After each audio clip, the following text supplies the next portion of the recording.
And we're live. Hello, everyone. It is so great to be back.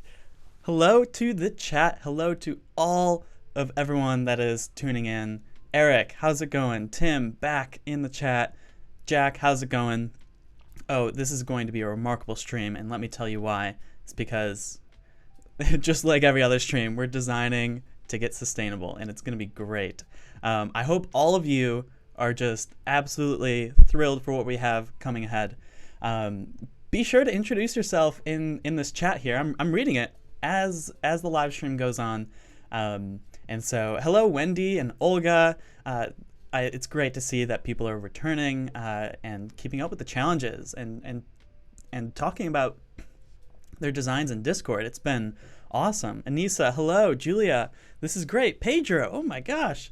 What a remarkable turnout. This is stellar. And if you're new, maybe tell us a little bit about yourself and where you're coming from, because there are definitely some names that I'm not recognizing. So if you're new, I would love to hear just a little bit about you. And so today is one day of our 2-week challenge.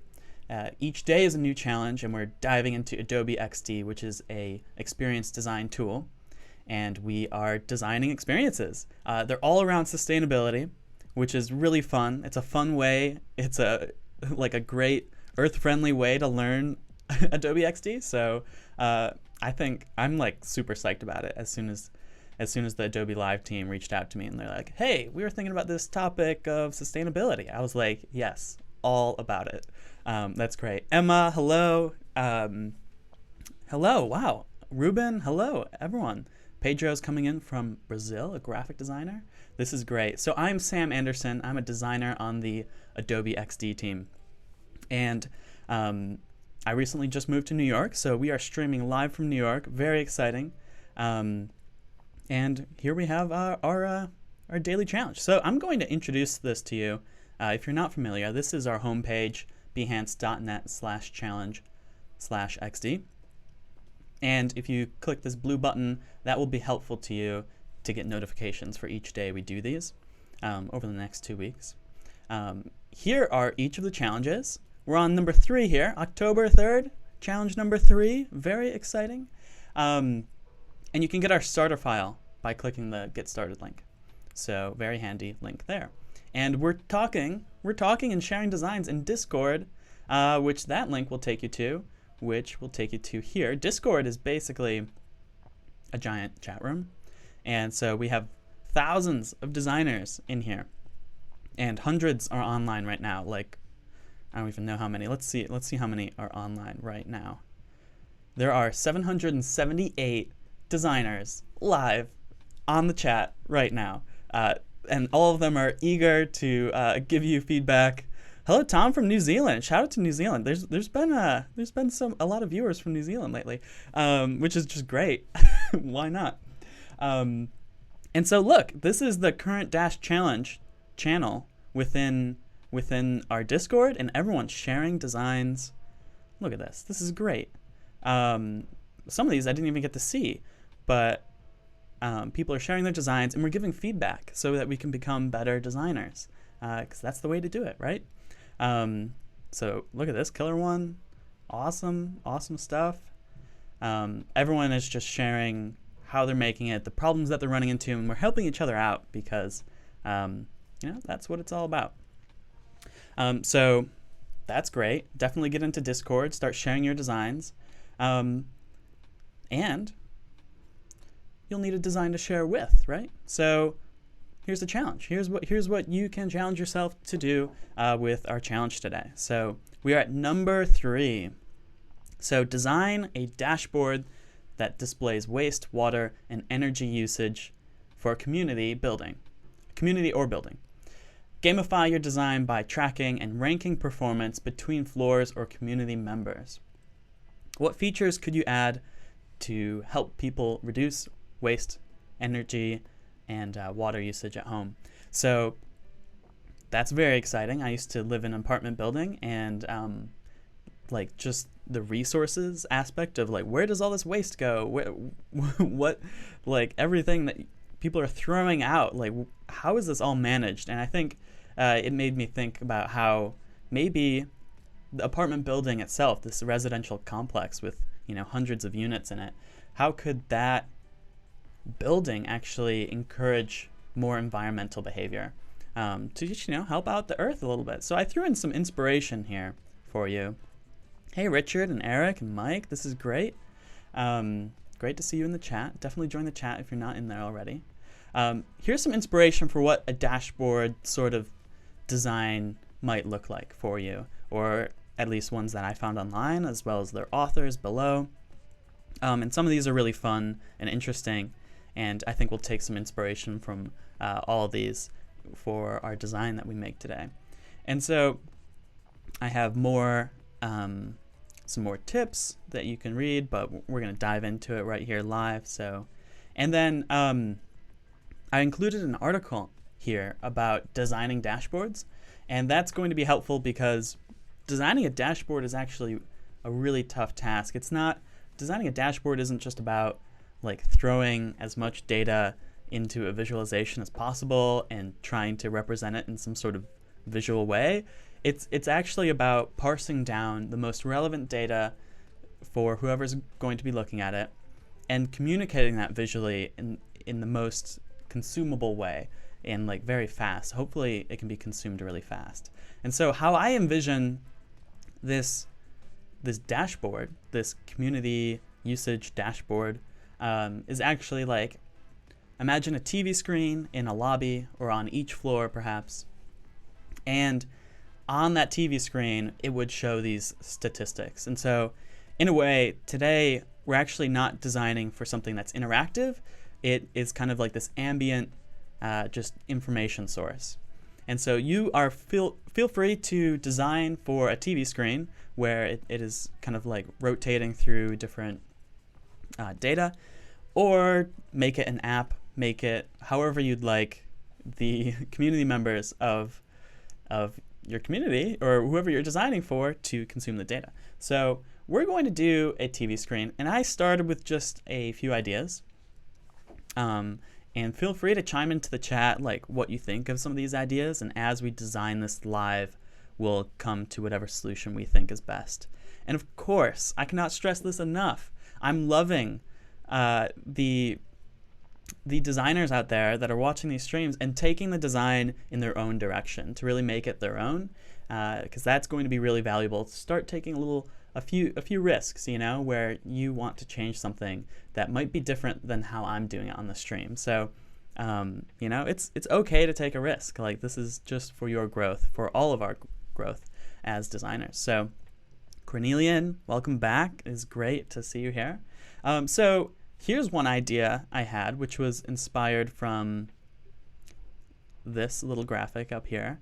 And this is like a water meter, right? And so it would actually like lower or raise depending on how much like water is used on a particular floor of the building. So, floor 7 might have like this much water used, and then floor number 3 might have like this much water, and perhaps they could actually see like the other levels of the apartment complex and like compare their level to all the other levels or floors, right?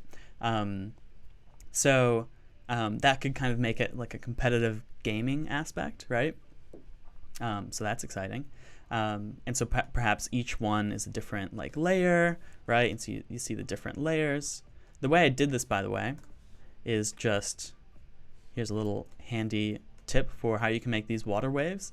It is a repeat grid. So what I am repeating, so I'll start ungrouping it. I'll delete this. So this is what I started with to make these water waves. It's literally just a rectangle. I have a gradient on it as well. And then with the pen tool, I drew just this little bump, right? With really smooth like easing in and easing out of that. And so with that, as long as you make it nice and smooth and not too drastic, if you take these elements and then go to repeat grid, you can repeat them out, and then we'll change our spacing so that they're they're right up against each other. And look, you have water. And you can extend this out. You can have as much water as you want. Why are we making an app for water usage if you just have as much water as you want through XD? Oh, that was bad. But yeah, that's how you can make water with XD. So if you ever need water, you know. Okay, so that's how I made water. And I was also thinking of tracking energy usage, right? And I was like, oh, maybe we could do some sort of like battery situation. That's a paradigm people are familiar with, is the battery on their phone. And it relates to energy usage, I think. So like what if like they could have, this is also a repeat grid. Hey, pretty cool, right? So this was another exploration around, okay, visualize like kilowatt hours, which is a unit of energy usage measurement. And like maybe each one of these chunks was a different increment of kilowatt hours. And that would represent the floor, that particular floor that you were viewing this graphic on. And then perhaps somehow, somewhere else, maybe you saw like what the other floors were doing. So if this is what your floor was doing, and that's how much energy you're consuming, maybe you saw like, oh, floor 10 was actually consuming like way more. And so like we're winning because we're consuming less. And that's the idea, is like less is better. And so that will actually come into play with how we design our graphics here.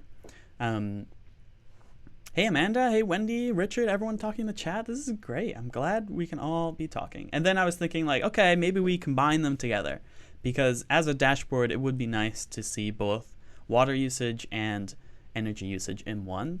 And also, I encourage you to maybe add like waste usage as well. So like how much are people throwing away? And maybe you can reward the floors that are throwing away the least amount of garbage, because, you know, reducing waste, that's what it's all about, right? So that's an interesting idea. So I thought about maybe we combine them in some sort of way. And so, and then I had this tiny bit of an idea, which is that, okay, we can have maybe water on the left and energy usage on the right. And so I'm thinking maybe we'll conform this design to be one that has both left and right.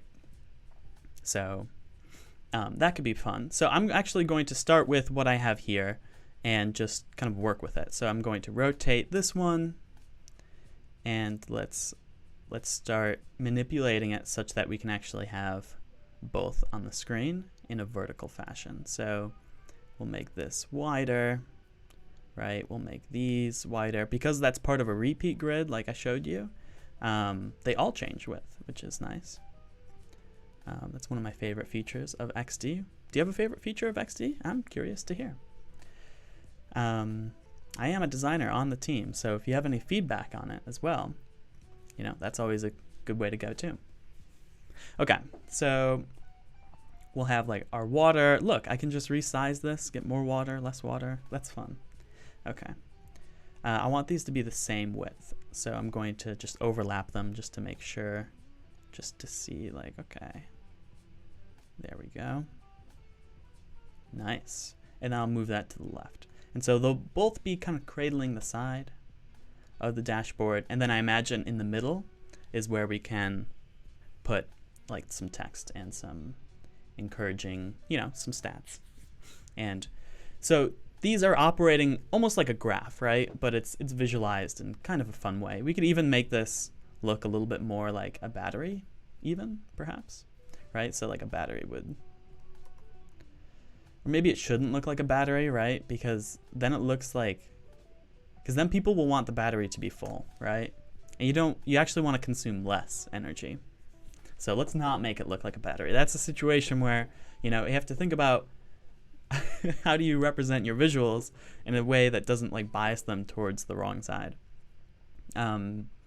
And so that's definitely a challenge here, because like some people might interpret like, oh, really low water, like that's probably not good. Even though that would actually be good, because low water usage is what we want to encourage. So if you have any suggestions for like how we might alter the design so that it encourages actually smaller numbers and those smaller amounts, that would be great to hear. And so let's start adding some text here. So water. Okay, so we're going to maybe give a label to each of these. I'll lower this a little bit.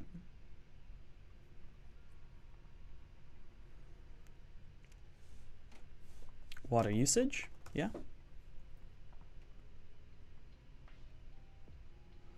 And maybe we can even, Wendy's asking about our use of color, and this will become really important as we start adding more layers of data to what we're designing. But at the moment, it's pretty arbitrary. I thought, you know, water, blue, why not? Battery, green,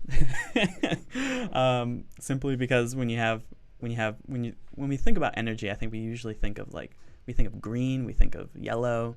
So there's simply just not water. There's simply colors that I would associate with just them semantically. And so I imagine that actually we could even add like emojis or like little like thumbs up icons or something to encourage those lower numbers. Maybe, oh, Wendy was suggesting like, oh, color for bad levels. Yes. Okay. I really like that. And Cornelian was saying a gradient of blue to red. I think actually that those are really great suggestions. Let's definitely take those into account when we're designing ours, and when you're designing yours as well. They're your ideas, you know. Roman is asking, how did you do that when you resize blue? I think you're asking about how I add more water, and that's just a repeat grid. I go through the step process of that earlier in the stream if you didn't make it. And so let's call this floor number 3, right? And so that's what's significant about this one. We'll do floor number 3. We'll go really big. And so perhaps then, actually we're going to separate these out. It's hard to manage text when they're on the same block. Okay, so we'll do floor, we'll do number 3, and floor 3 will be comparing themselves with the other floors. Cool. And I don't know, should we do gray background, black background? Oh, we'll keep the gray. You can do whatever you would like though. And so we will then call out some characteristics of what's going on here. And we'll also have to add units to this, right, to make it concrete.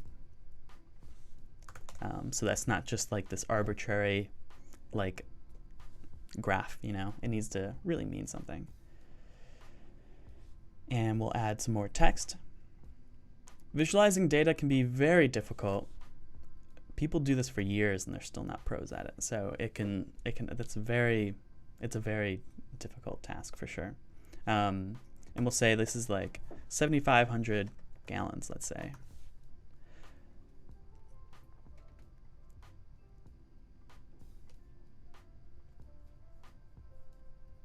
Maybe smaller.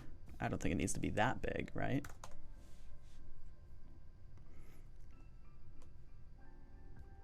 And we can reduce the size of that. Oh, okay. That's looking kind of nice. And maybe it doesn't overlap. Ooh, okay. And maybe even the color of this is dependent on like the color of this little tag here is dependent perhaps on the status of where it is. And so then I'm going to duplicate this with Command D, right? And I'm going to actually move this toward the back, right? Okay. And I'm going to change the color of this because this is going to represent a different floor. And so they're going to be like maybe a more gray color. Cool. We'll change the top as well. Cool. And so this is going to represent maybe, and we would add all the floors in here, but like, okay, so like floor 2 maybe, and maybe floor 1 doesn't actually have any residential, or maybe it does. I don't know. Okay. let's align let's align this to the right, actually, because it's kind of these tags that are floating out. Floor, we'll say this is floor 3, and this is the one that is actually the floor that we're looking at. So let's make that bigger, like that. Not bad. And we could do the same on the other side, right? We maybe take this down a notch, and we show that floor 3. Let's move this down, and we can add. We would add more of these tags and more of the water levels to see where other floors are in this progress. And so it becomes like, it starts when you can see what every other floor is on. I think that could actually add some competitive nature to how people are, you know, saving the earth, right? That's what it's all about. Floor 3. And so this will be like kilowatts, right? And we're going to flip it so that it's aligned to the left. Here we go. There we go. Cool. And then this is, we're talking about energy now, so we're going to do kilowatt hours, or no space between K and W. So kilowatt hours, that's a way of measuring energy usage, which I just learned in preparation for this stream because I didn't know before. I was like, how am I going to actually measure this? And I figured that out thanks to Wikipedia. Okay. So, and maybe this is like a totally different scale because I don't know what energy usage is like. And so I'm duplicating this next one, and here we go. And I duplicated that one, so I have another one here, and I'm going to change the color perhaps so that we see like a different floor in the gray, right? And floor 2 is actually beating floor 3 on this one, so maybe we give them the green color as well, because that's kind of fun. Cool. Oh, I like that. And what's fun is that you can duplicate this with auto animate, and maybe you have more data going on here, and you can actually start doing some really fun things with like the levels moving up and down, right? So let's move all these ones down. And this would be maybe over like a longer period of time, but then you could see, you know, these things changing, right? And so this one would perhaps shrink on this one, because let's say we fast forward to the next week, right? And things are changing. Maybe this one gets larger. We're going to move that to the back actually. And this one goes up, right? And then we can auto animate between those. I'm going to move that one to the back as well, actually. So you're not going to see the gray floor 2, because we're going to say that the floor 3 is actually always going to be on front. And so when I link these up with, let's say, a time transition and auto animate, if you've watched the other streams, you know I'm a big fan of auto animate. We can just do a lot of magic with it. We'll do like a really long transition, 5 seconds. And let's see what that looks like. Whoa! Look, everything's changing. Oh my god. Oh. I have no idea what just happened, but I think my computer is like, I don't want to do this anymore. You know, and that happens sometimes. And that's okay. But we can always go back to XD and try again. I'm not sure what that was. That is definitely weird. There we go. And so I did have some weirdness with one of these gray squares not really working out, but that's probably just because of a layer name issue. So if auto animate isn't working as you'd like, then take a look at the layer names and make sure that they're the same. You can have a lot more fun with this and do a lot more. Go further than how I did it and really encourage positive behavior. Maybe there's points, maybe there's stars, and you can get thumbs up people's behavior. Who knows? Maybe you see actual social status and updates. Like, there's so much you can add to this. I want this just to be a jumping off point. You can share your designs up here in the top right, share for review. You can generate a link, pop that into the Discord. That would be really fun. Talk about it there, and then eventually post it to Behance. And when you post it to Behance, be sure, go to cover. You can give it a project. You just click the blue button at the top of Behance. You give it a title, And when you upload it to Behance, under discoverability, give it the keyword XD Daily Challenge. And that will be so that you can see it with everyone else's work that's right here alongside yours. And so that would be a really fun one. Get creative with this one, guys. It's going to be fun, and I can't wait to give you feedback over in Discord, and let's talk about it. Let's talk about it in Discord. But for me, that is all I have for you today. And I will absolutely be right back here tomorrow with another challenge, and I'll be giving you feedback in Discord, so hop in there. Until next time, I will see you later. Bye-bye.